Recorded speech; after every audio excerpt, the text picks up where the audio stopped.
Hi, I'm James Ead of the E Foundation, and you can call me Jim. This is the Chess Files. The answers are out there. So, what's today's question? Today's question is, who is the Northern California State Senior Championship? And we'll get into that in a minute.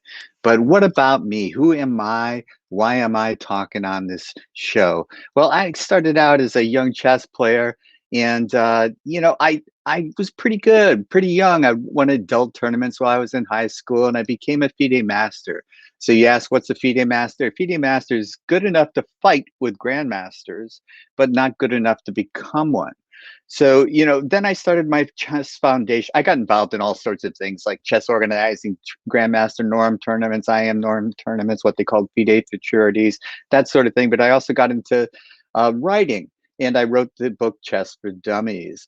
And, in 2018, I got the Outstanding Career Achievement Award from the United States Chess Federation. And so I did a lot of different things. And I'm still doing things. The idea is to build communities through chess. That's what the Eid Foundation is all about. What do we do? Well, we do different things, and what we try to do most is support programs, give resources to people who otherwise would not have them, and these include, programs in Zambia, well, a total of 5 countries in Africa. Um, and that's, why do we do it? Why do we do it? Because we get little responses like this. On my birthday, I got a little card from little orphan kids in Uganda, and we've done programs in Zambia. We do a lot of different things, but we also do things here in the United States, especially for senior centers and scholastic communities. And so we're all over the map. We also give an award. It's called the Arthur Award. My dad taught me how to play chess. His name was Arthur. So every year we give an Arthur Award to somebody who's doing something especially connected to what the Eid Foundation wants to build. And this year's winner was Alexi Root from UT Dallas, and she's going to compile a history of the U.S. Women's Championships. That's the kind of thing we do. So we're a little bit all over the map, but the idea is to help people build communities through chess, because if you're part of a community, you're never alone. And it doesn't matter what country you're from, it doesn't matter what language you speak. If you're playing chess, you're all part of the same community. If you can get online, you can access the online chess community, and you can play anyone, anywhere, at any time. But if you can't, that's when the foundation can come in and help you get started. We can supply you with sets and boards and chess equipment in order to form a community wherever you are, whatever country you're in, whatever language you speak. It just doesn't matter. So I spent last week at the U.S. Open, just outside of Philadelphia. I won that special prize, first prize, to go to the U.S. Open in Philadelphia, and of course, second prize was 2 weeks in Philadelphia. Sorry, Philadelphia, I love you, great city. So what is I got a chance to meet the same guy I got in a fight with in 2018. John Fedorowicz, and we're still fighting about the same thing. I want to write a book about him, and he won't let me. So we've been having this argument for years now. So if you do know John Fedorowicz, if you know how to contact him, urge him to let me write a book about him. So the other thing I wanted to say was we won the award for Best Chess Website. You can see the website scrolling across the bottom of the screen. So this is an accomplishment that I take great pride in, and thanks to my producer. My producer, I did a live show from Philadelphia, at Cherry Hill, New Jersey, which is right outside of Philadelphia. And I wondered, do I really need a producer? Because I did it all by myself. And then, hey, stop it. Oh, I guess I better say nice things about my producer. My producer's great. He's really a big help. I don't want embarrassing photos to being displayed. But let's get back to the topic of the day. And it's, who's the winner of the Northern California State Championship? And did that come with anything besides a title? So let me bring on Elliot Winslow. Elliot, who won the Northern California Championship this year? I think it was Elliot Winslow, but I'm not sure. Yeah. International Master Elliot Winslow? Yes, I am an Is that international master. That was a long time ago. But somehow they don't. Once you win the title, they don't take it away from you, no matter how bad you play. yes? And I do play sometimes pretty bad. Well, yeah, I can't Like that. relate to that. But I imagine you would prefer to have won the junior championship, but unfortunately, we've reached a certain age where we can only qualify for the senior championship. Yes. But did you take extra satisfaction in winning that title, even Well, though we're not quite the play? Go ahead. Sorry. well, yeah, I was. It was. I felt a little fortunate because in the last round, I played yet again my housemate Michael Walder, who very much knows his openings, and I'm often Yes. torn. How do I avoid his preparation? But I played Yes. something that I actually know he knows pretty well, as do I, and he got the better game, and he kind of ran out of steam, as we elders tend to do, and I relate to that. he has a little less And steam than I yeah, do. In fact, people wonder how I can keep on playing. Paul yeah. Whitehead at the Mechanics considers me well, I don't know if a role model is appropriate because he's not playing in these tournaments, but I came back to playing about what about 10 years ago and or 11 years ago, and have been playing in every Tuesday night marathon again. That's been pretty entertaining. Yeah, and actually, as Paul and I are good friends, and we do admire you, Elliot, for that because neither one of us is back into the competition the way you came back, and you'd have to take a couple lumps getting the rust Yes, off, well, and yeah, here you are. Where's my camera? Here's my rating. I was actually up to about 25-20 or 25-35, somewhere around there, but I dropped back a little bit before I stopped playing altogether. So anyway, you start playing again, and your rating plummets, and then it sort of starts bumping its way maybe back up, and maybe uh-huh. starts going down again, but then starts going up.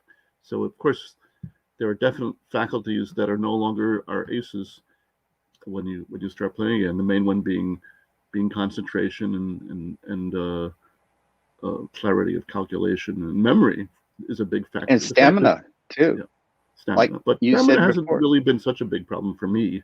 I think I right, seem to play okay, but right, I do make well, blunders. The classic, right. bête noire of chess players. Well, I found out that once 9 o'clock, and it was around my bedtime, I started going like this at the board, and it was like, you Mm, know, these are not things that happened to me when I was young. I guess I could not. play it When you would play well speed past chess all midnight. night. Yeah, yeah, and it was no big deal. But a shout out to Michael Walder. I know that he's booked up and very well prepared, but he's also a very aggressive player. So, Yeah. So it was a. you know, I think if we'd played on, he would have. He was a half point behind me, and if we'd played on and he'd won, it would have been him on the show now instead of me, perhaps. Which is, right? so be it. But anyway, I would we have, drew, and I won the tournament. It was worth a bit of money too, which was nice. At least I think I got it. yeah.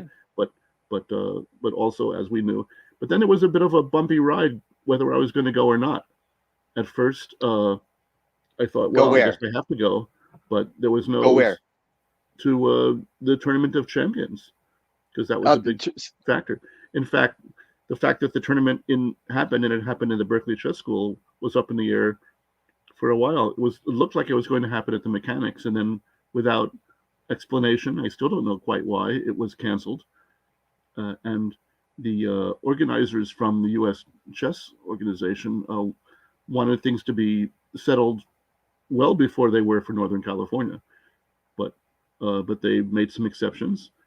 So we had this tournament, just a couple of weeks before, or 3 weeks before the tournament in New Jersey, and of course then I had to scramble to find flights, and a big John Thompson was a pretty big help. At least he was looking for things. He's you didn't mention him earlier, but he's been the liaison for so many of the U.S. teams for so oh long. He yes, knows the ins and outs of travel and finding good no flights and kidding. stuff. So Yeah, he's been team captain on the Olympiads, and yeah, John has done everything in chess. I can't remember. Great player in his own right. Is he a Great beaver author. or a groundhog? No, he's a gopher. So anyway, he knows this stuff really well. He even advised me, Right. make sure you bring healthy snacks, because you're going to be in a hotel, and he was these are things that I know pretty well from my years of traveling, both with chess and with backgammon, which I was pretty good at.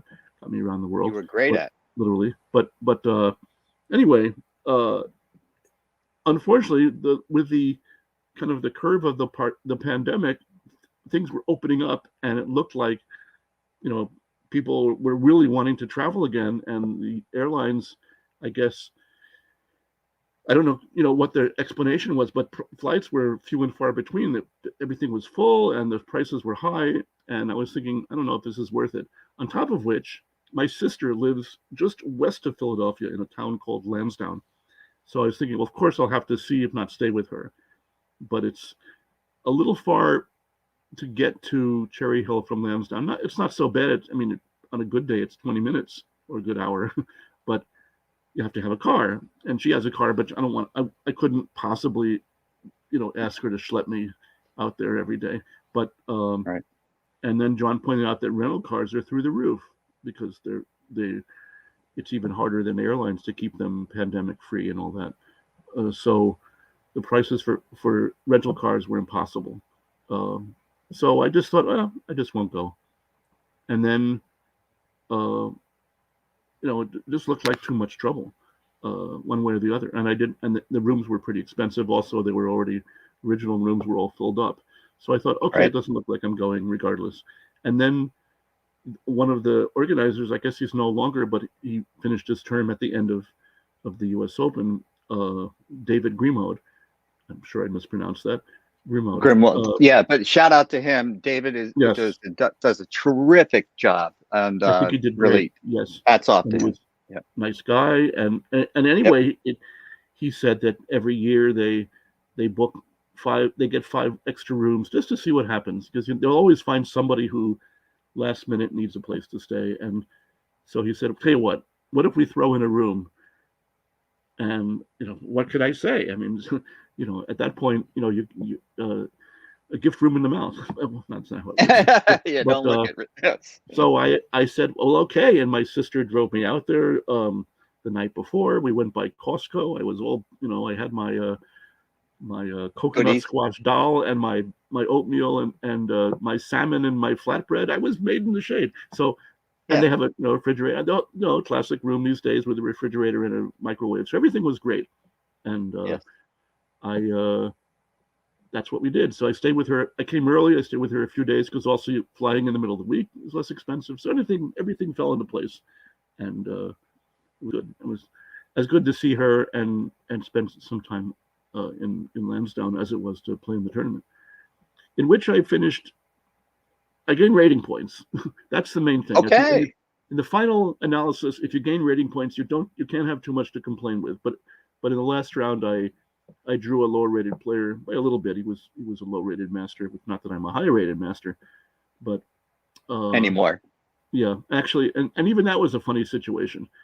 And here you see, and there were a number of explicitly senior moments in the tournament. Appropriately so. Yes. Yes, in that game, for example, I played an opening that I've been wanting to learn, but I forgot that I hadn't learned it yet. and sure enough, 3 moves, literally 3 moves into it, I didn't know what to do. It was this English C4 E5 for chess players, Knight C3. Nowadays, everybody plays G3, but he didn't. And then this move, Bishop B4, which I know is a big thing with Anand and some other people. I thought, all right, let's see what it looks like. And he played Knight D5. And for some reason, I had in my head, I'm supposed to bring my bishop back to E7, but the article that I hadn't read yet has you going to C5. So next time I'll do that, the bishop to C5. Okay. And I'm a very much cart before the horse sort of player. I play an opening and then I learn it. That's not good. Yeah. I get it. Yeah. Yeah. You take So your anyway, lumps and then you're motivated to learn it. Yeah. In a certain, or at least you should be. Unless you crumpled the score sheet up and stuffed it in your pocket and forgot about it for a week, and then wasn't there something I was supposed to look up? But anyway, he played well, got the advantage, and then at a certain point in the game, I had 7 minutes left. He had 20 plus. He played this Knight F5 move. It's a great square for him, except the problem with occupying a square is you're no longer controlling it with that piece, and so he played this Knight F5 move into his key square confidently offered a draw. Like, what? And is he messing with my mind? And I knew the move was bad, but I couldn't see just how bad. So I looked at it for a couple minutes, and I thought, in the old days, I would have, I would have been duty bound to play on. And actually, given that my end games are pretty good these days, I may well have won the game if I'd played on, because it was clear that he, one, was heading to an end game, two, he'd lost the thread, another senior thing, and who knows? But I only had, by the time I'd thought about it for a couple of minutes, it was getting a little testy on the clock, and he had, 4 times as much time as I did. So I thought discretion, valor, and whoa, excuse me, my phone. Welcome to live streaming. Sorry about that. Anyway, that's all right. Yeah, let me turn that off somehow. But anyway, we agreed to a draw. I accepted his offer, which put me just out of the money. I think both Feingold and Fedorowicz, who had been having pretty horrible tournaments, Feingold just was having a rough time in general. I'm surprised he was. I mean, he's been giving these really good videos. Let me put the proverbial shout out to Feingold's entertaining in the extreme videos from the Atlanta Chess Club, and I really wanted to say to him, "Truth hurts," but I decided I better not poke the sleeping discretion, valor, Yeah. But and John, who you mentioned earlier, he's become kind of complacent. You can almost squeeze a quick draw out of him if you just kind of wink at him. So because half the time he's happy to just get it done. He felt he didn't have anything to prove, and I don't know what the situation was otherwise. Doesn't. Anyway, right? The two of them were having a rough time, but I think they were tied with me going into the last round. And who did end up winning it, Elliot? Well, it was won by I think it's Igor, and his last name is Khmelnytsky, from I guess Philadelphia. I'd never met him before, but I ended up playing him, and I played going into it the highest rated player, Doug Root, who of course I know mostly through Alexei, who's married to him. Yeah. Shout out to Alexei, Rudolph to Rudolph, and to Doug. Yeah. I mean, he's a kind of he, in a lot of ways, he's quite different from Alexei, who's quite the extrovert and sociable. Well, Doug's kind of off in the back. But in both cases I played both of them, and in both games, they were a little bit up and down. But towards the end, I missed. I just made horrible moves, blundered, and lost both games. So they finished first and second. Not because of that, but good job to them. Good job to everyone that participated. And I want to just understand the significance of it's called the Irwin, and it's a collection of the state champions, senior champions from each state are eligible. Not everybody participates, of course, but they're eligible to come to the same place and play in a tournament against each other. And so it's the concept, and it works pretty well. So the winner is the state champion of state champions, which is nothing to sneeze at. And in fact, there are prerequisites. It's actually a pretty good prize, which I think is a couple $1,000.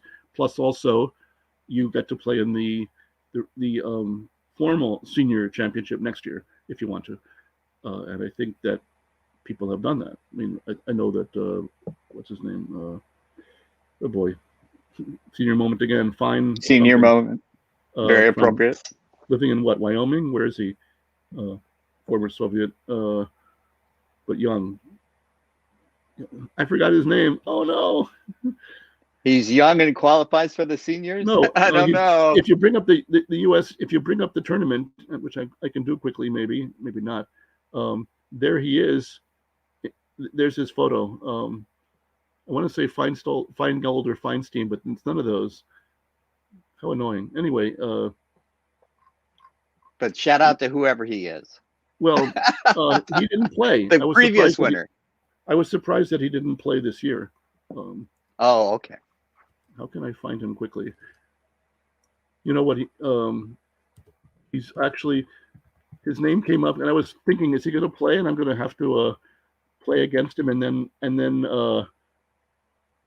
complete with his book and everything, because he worked on the 5th edition of Dvoretsky's Endgame Manual, which is often cited as one Wow. of the most instructive endgame books there is. Unfortunately, it doesn't. His Right. name's not in there. How annoying! But he he's an excellent player, but he didn't play. But he played in the U.S. I think he played in the U.S. Open later, which is people were showing up later because typically the U.S. Open has these multiple schedules. In the old days, it was Yes. 2 weeks whether you liked it or not. One game a day, one Right. game a night, Right. really. And back then you had to have your ducks in order just to put up with such a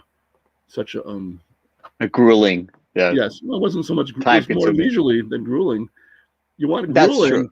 The week before the U.S. Open was the then so-called North American Open in Stillwater, Oklahoma, and I did very well in those because I You was won one of them, I remember. no, I Didn't won a you lot of win? them actually. It was Yes. Okay. Yeah. at some point Dermer, the organizer, wanted to call it the Elliot Winslow Elliot Winslow August U.S. Open salary tournament because I would win it and then I have enough money to So you pay pull off the your U.S. way in. Open. Yeah.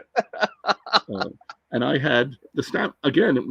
I was younger then, as we usually are, and I had the stamina to give it much of, if not my all, for every game. And it was 2 games a day. In the earliest version, there was 3 games a day, which I avoided. I didn't go to that one. In fact, former Bay Area player, last deceased Charlie Powell, won that one, the first one of those, but they decided right away it was too much. I think he He actually was had a won it tough with quite a few player, games. man. I had a hard time with Yeah, Charles Powell. Whew. yeah, great guy though. You were he was around your level, not quite at your level, I don't think. Yeah, But we had different styles and we traded wins. But yeah, yeah. yeah, but But anyway, he won it. Elliot, my Gotcha. producer's asking me. Oh, I forgot the human interest questions. Where where are you from? Where do you live now? And ah, how'd you get started in chess? well, I'm from originally New York. I was born in Manhattan, but grew up in Long Island in Rockville Center. Hmm. Uh, I think it was still there before we moved to University City, just next to St. Louis, Missouri, which we did it when I was 7. But I learned chess before we moved. I was looking for a copy of the book that I learned it from, Chess in 30 Minutes. It has no author because it was the book that was included with a chess set from Lowe, Lowe, the game company. And it took me Do you hours know to read. anything? Hmm? Did people think it was Fred Reinfeld? I've heard that It might have been. people are I just, saying that. But I know, yeah, yeah, I've got Reinfeld books everywhere. They're yeah, like yeah. stacked up. Or, no, not quite that bad. We don't know if that. I don't know if that was just assumed, or if there's any truth to that rumor. But It's worth looking up. You actually know about the book. Oh my goodness. yes, Oh, perhaps from your own yes. Well, it's personal. come up before, and on people have learned chess from that book.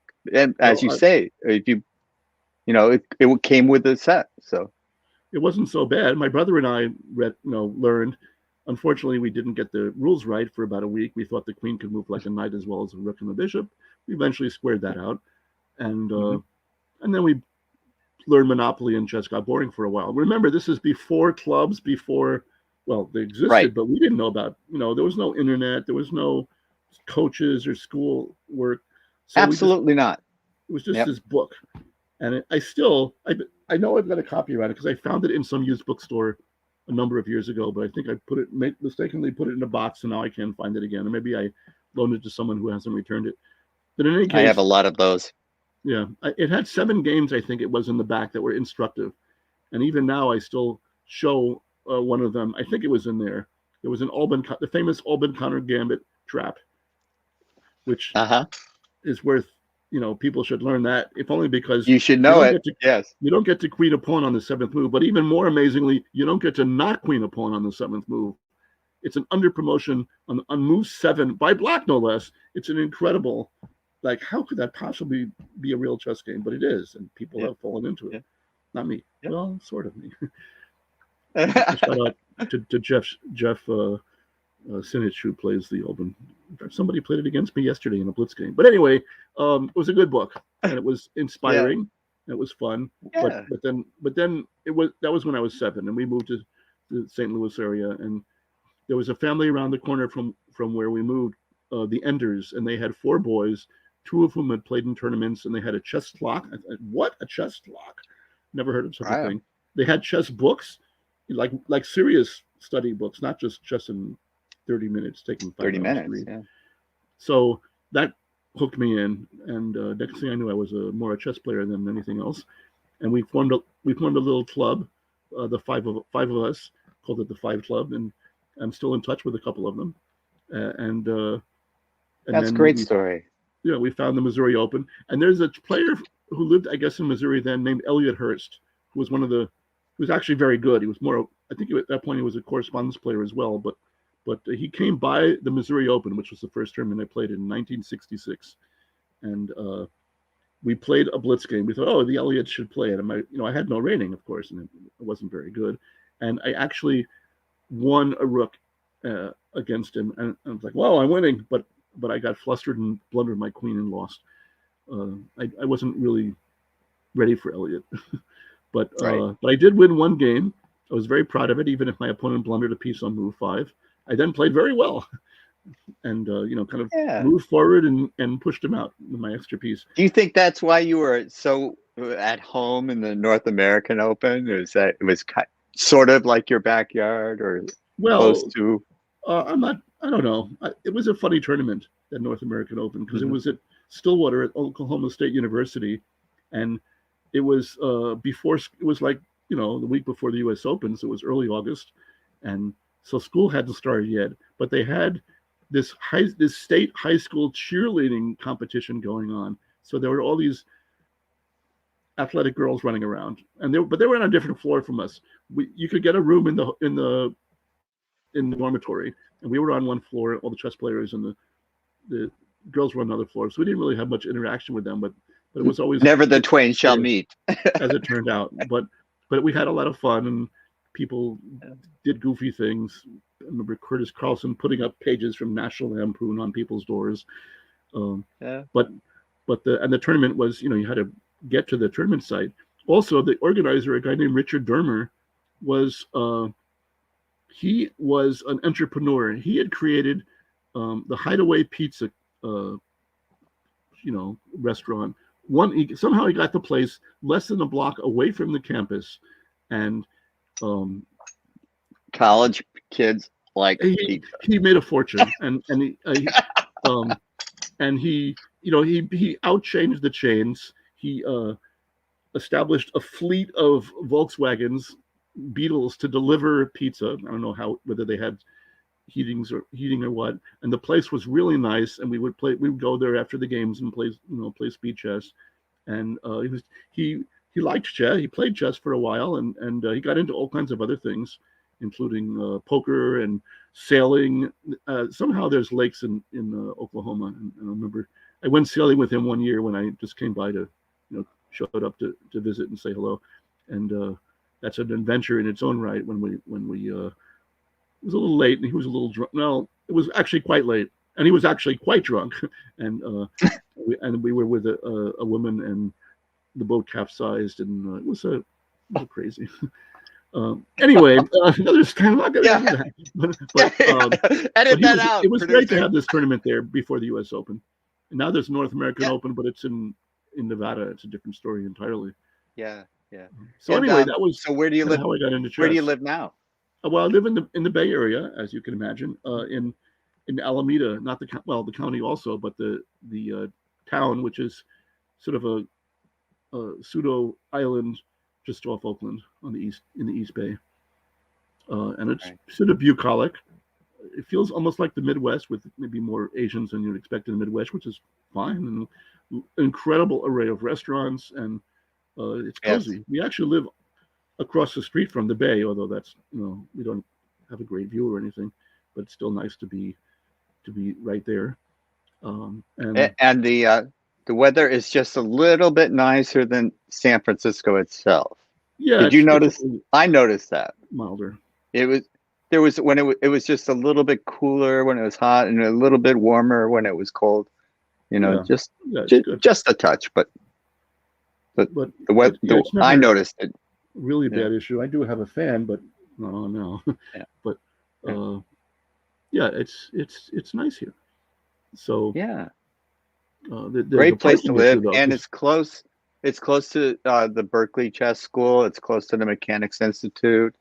So you it's have an close-ish. opportunity. Here's the Close-ish. thing: my housemates, both chess players, Mike and Frank, uh, are also lovers of food. Go figure. And they're willing to drive to get to their favorite places, and I'm willing to come along. but uh, uh, but there are some really nice breakfast places that we often go to. But are you willing to drive like 12 miles to eat breakfast? They are. And there are lesser places that are fine by me. In fact, we live a block and a half from the South Shore Shopping Center, where there is the South Shore Cafe, which is actually, speaking of seniors, it's kind of most of the people that frequent it are seniors. So I feel kind of at home there, and it's just really cozy Yeah. and inexpensive. And Right. I got it yesterday. I mean, I guess I ended up spending $15, but that no, it's less than that. I tip well, but Good for you. just a classic, omelet, omelet with Ortega chili and hash browns and coffee. It was great. Yeah. So So I wanted to mention, because anybody playing in the senior, unless you're from a different country like Russia, you probably had a different experience. But growing up in the United States and you're a senior now, it's hard to imagine for kids growing up today what it was like getting started in chess, because as you say, the chess clubs weren't as prominent as they are now. There was no such thing as a chess coach, chess teachers. It wasn't in the schools. And I got started because my dad liked chess, and my brother and I would take turns playing them. And then I didn't know that there was such a thing as the United States Chess Federation. These things were, and then when we got to be tournament players, getting booked up was owning MCO, or or and then later when you got stronger, getting the informants, which come out every 3-4 months, something like that. I think they're now 4 a year, 3 a year. I'm not sure. I'm not even sure. I'm not even sure, but then you were booked up, and now you're booked up when you're watching the tournament live. Kind of. It's become kind of ridiculous. I don't know who's really that. Even Mike doesn't like absorb TNs. In fact, ChessBase now has. It keeps popping up. It hasn't popped up yet this morning, but I'll bet there's something over there where it will say in this game there's been a novelty. Interesting opening theory: Dominguez Perez versus Mamedyarov, move 9. I don't know. Or a novelty has been played: Pragnananda versus Arjun Kalyan, move 1. That can't be right. Here, I'm going to click on it and see what happens. But and then it ChessBase is supposed to open and show you the board and that, and there's actually a file that just appears out of nowhere on ChessBase now called novelties, subtle, and you can scroll through it and see if there's anything interesting, which there often is. Right. So Right. they're trying to when they as soon as they figure out time travel, then they'll start showing you the novelties before they happen. But right now, that's as good as they can do. Right. Instantaneous is pretty fast. Yeah, And I do think that it's a completely different environment and completely different educational experience, but it's still chess, and you're still learning that when you're learning. I think of it as a gift you give a kid that lasts a lifetime, or it can last a lifetime, because there's educational qualities that are directly transferable back into the classroom. Just the ability to sit still and think, which was hard for me to do when I was younger. And postpone immediate gratification. You want to move your queen out really fast, and you get punished because the queen gets attacked, and it's the most valuable piece, so you have to move it. You don't want to give it up for a knight or a bishop. And so these are good life lessons. And then when you're you and I were more competitive than the average chess player, but it can be something you do in a coffee shop. You can play at a pizza place. You know, you can just have you can just enjoy it as an adult. It just can be a pleasant pastime. Well, And this is then when you get older and the seniors like you and I are starting to get to these issues, we have some aches and pains, or maybe we have a doctor's appointment. But when we're playing chess, we're not thinking about anything like that. We're just playing chess again. yeah, it's a We could be gentle escape, young. or not so gentle. Yeah. Yeah. And there's still But people, oh there's yeah, still groups. Part of moving to the Bay Area was there's so many, it's there's always been places that people, I mean, even now I could think of four or five places where you could find people to play or to talk about chess or to look at things, yeah.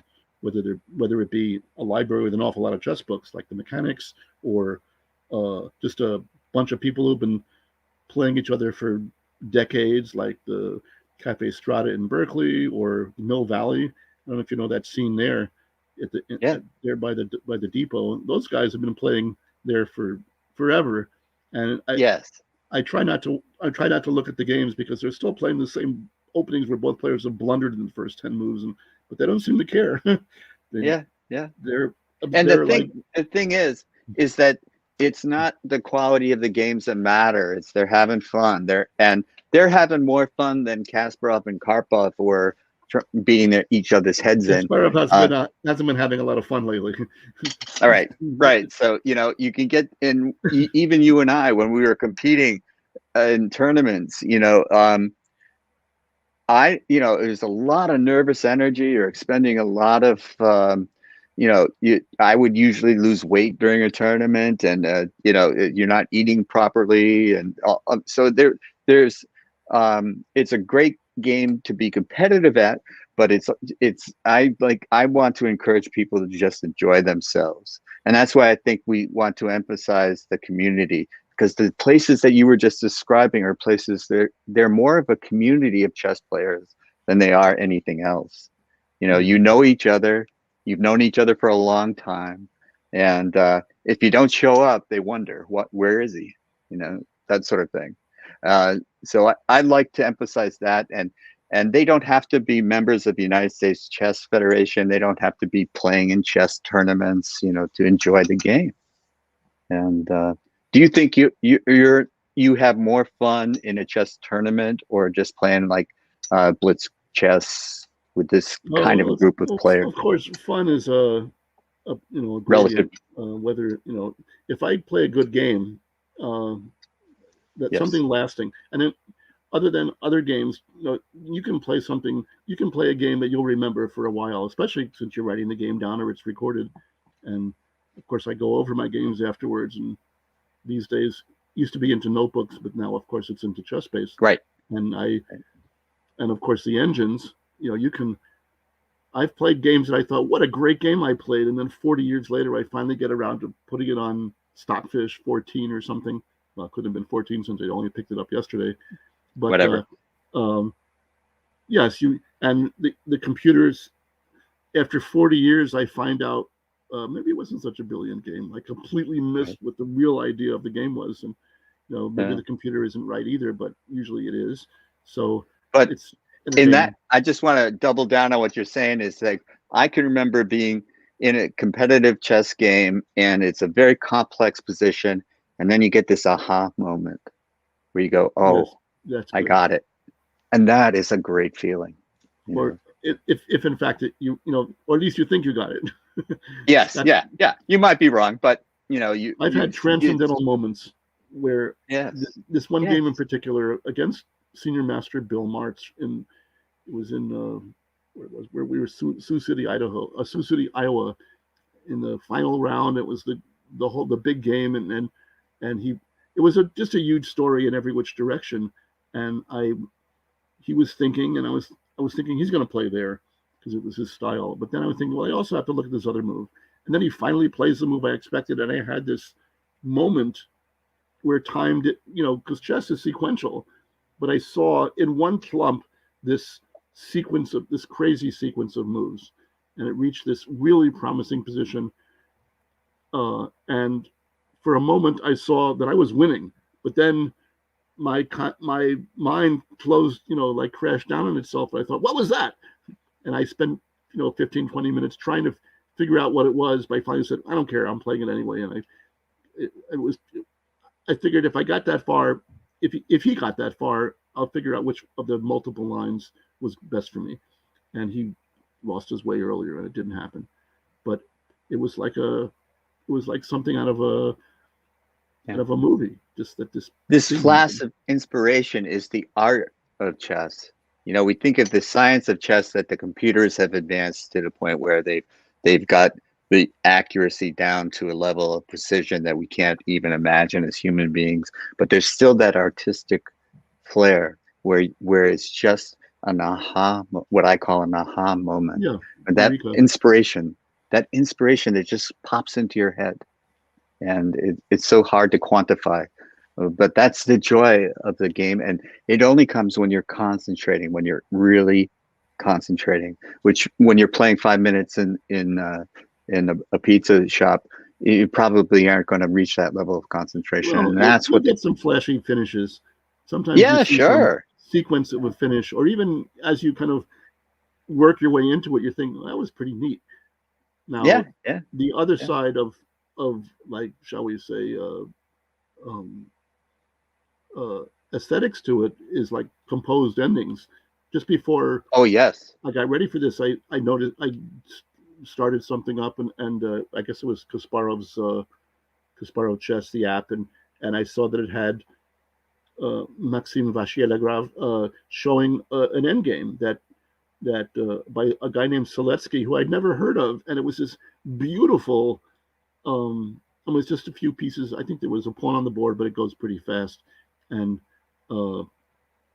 White conjures this amazing smothered mate out of nowhere. The king's like in the middle of the board. There's no pawns, and it's one of those, like, and his tagline for it was Tal saw this and was amazed, and that takes a lot. If Tal was amazed, that's right. I mean, I hope you're. That is the art. That's the beauty, and there is an aesthetic quality to that. You have to have a level of understanding before you can appreciate the beauty. So often it's unappreciated by the general public because chess is not part of our intrinsic culture that everyone is raised knowing it. And that's why I'm so supportive of chess in the schools activities, because once it becomes part of our general culture, I think it will help our society, even incrementally. And they will be able to appreciate the beauty that goes so unappreciated so often. And you're right, it doesn't matter what type of chess you're really into, as long as you're into some part of it. It could be compositions, like you say. You can appreciate the wonderful compositions and the majestic quality. It's marvelous quality that just produces something that someone like Tal will be taken aback by. And Tal, of course, is former world champion, known for his imagination, and it's that kind of thing. And you can get it in competitive chess, you can get it in friendly chess, and it doesn't really matter. As long as you're having some kind of fun or pleasure, it's a game that keeps giving, and it's inexhaustible. The computers may be figuring out a level position but I'm not really that interested in what the computers say. I like to play people, and I even like to get people out of the opening as soon as possible, so that I'm playing the opponent, not some grandmaster analysis that they've memorized. You think you've gotten them out of the opening. I know, and it's harder and harder to do. The London system has kind of overrun so many players where, I don't have to learn, complicated openings. I can just deploy my army and then play chess. But now it's become a huge, like so many other things, it's become a heavily analyzed line. Just last night, Mike was playing Balachandra, this Indian. Is he 2,500? He's very strong, and Mike knew that in an open game, as it were, he was going to get the worst of it. But he could outbook him, and he plays the London system, and he doesn't. The line he typically plays is got some flaws to it. So Mike discovered one of the flaws, and he actually was running it on the computer all night, trying to verify that in fact the move that he wanted to play was good for him. Unfortunately, it turned out it was just even, but even would have been good enough because he was black against a 2,500 player. He was happy Yeah. to Right. and of course White had to find his way through it, but Right. things didn't quite go that way. So anyway, they Best laid plans. Yeah. yeah, that's that, But and in fact, he got an even game, maybe even the better game, but then he kind of got short on time and messed up the end game, and typical. yeah, and Still have to this play is chess. my what one of my character defects was laziness, and I would play the London system and I would get reasonable positions out of the opening, and I was fat, dumb, and happy. And then like now I have to get the latest CD that's out come out from Chess Base by a grandmaster who studied it, and then find out there's another one, and oh my goodness, I can't play the Yeah, London there's no system end. anymore. What If am you I really gonna want to stay do? on top of, if you really want to stay on top of things, there's no end. I You know, talked to Carsten Hansen about this. So, it was like, okay, I could play B3. No, that's been analyzed to death. Okay. Yeah. What are you gonna do? So, well, uh, so, so what is your strategy in the opening, Elliot? Now, you well, used to be very well prepared. I would say that about you. You used to be well. very After 16 years away from it, and coming back to it, I discovered that I had a lot of work to do, and I wasn't really up for it anymore. Anyway, but it's really hard when you come back to chess and you have different strengths and different weaknesses that you didn't right. have before to adjust things accordingly. It's hard to give up the Knight Orf and the Dragon and Yes. play quiet openings where you don't have to really work as hard. And I'm so I'm still kind of sticking with most of what I did before. Uh, in fact, I'm not sure it's even worse because I've been playing more E4 than D4, which I used to play all the time. Very early, I Right. gave up E4. I thought this is I don't know, too much to learn, and I'm Right. not really getting positions where I wanted pawns in the center. I wanted there to be pawn structure questions. In fact, I wanted to. I don't know if this is a shout out, but I grew up chess wise mostly in the St. Louis area, where there was a place called the Capablanca Chess Club. It was in Maplewood, just out of St. Louis, although quite a few miles from where I lived. And it was like this two-room shack, and it was mostly adults.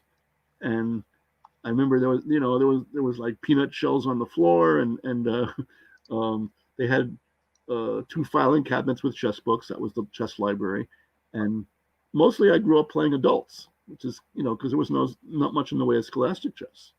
In fact, next to none. And we had I think I had a club in the high school at some point, but that was all. And we didn't have. Well, there was a inter high school chess league, I admit, but it wasn't that much. Right. But mostly I played at the Kappa Club. In fact, I've been entering my games in, and I'm seeing I was playing these games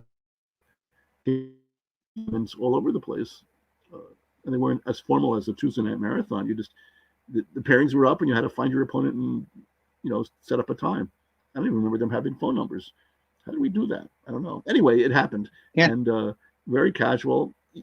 I was 14, and I got used to uh, playing with adults. There was no what's your age. It was more what's your rating, and so Exactly. everybody respected everybody. It was a very good kind of getting used to people for what they can do rather than anything Yeah. anything It was else. intergenerational and collegial, Yeah, and all kinds because of people. I never knew my grandparents, but my grandfathers rather, and there were people my grandfather's age in these chess clubs, and Yeah, they would talk to me when I was 15. They would treat me as though I was somebody worth talking to, and yeah, and you don't know. Of course, when you're at a chess club, you don't actually know unless you pry who these people are in the real world, shall we say? So right. there was like a famous judge who would show up. There was all kinds of characters. I still don't know, what they did for a living or who they were. This is, in fact, before you could say, well, they're probably computer programmers. So it's not like that back then. People were from all over Yes. the place, Right. and I still have, like I said, a couple of, two or three people that I'm still in touch with from back then, um, and but the Yes. library was the best thing for me. I read it, through it pretty much. Uh, Maybe unfortunately for my chess development, they had the first of the two books of the middle game by Max Irwin and Kramer, and it was on static features like pawn structure and how the pieces relate to the pawns. But the dynamic features book wasn't there. Eventually, Bob Enders and I bought it, but he got it first, and I never read it. And of course, I have a copy now. I guess I did Pawn read it at some structure point. is the soul of chess. So, Well, but Elliot, I'm getting yes, barked at we by have to my go. producer, Oh, who's a okay. wonderful producer, and Okay. so I'm going to have to wrap up. But congratulations on winning the Northern California Senior State Championship and Yeah. qualifying for the Irwin, the And there champion is of one. champions. There is one Go other ahead. thing, which is we Northern California won the kind of de facto team tournament in the Tournament of Champions. Uh, th- Two of our players, actually, I guess three of our players took first in their state in their section. So Ru Yang Yan was five, I think 5-0 going into the last round. She lost, but she tied for first. Henry Deng, this I never met him before. I mean, I didn't have a chance to. He was only like 7 or something or 8. He won the I remember which one it was. The barber. He won the littlest kids.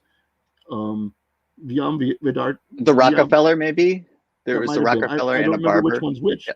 but Okay. they announced at some point. So it was kind of a turnaround because I went from first playing with all these adults, and now I was this adult who was the de facto captain of the Northern California team. But of course, we didn't talk to each other, But I knew a couple of them. I don't remember who Yeah. I'm missing somebody, but that's anyway. We did well. Oh, it was Milan Maiti who I have played a few times, and he did Uh-huh. okay. He and I did okay. We got plus scores, but the other three won their sections. So That's we awesome.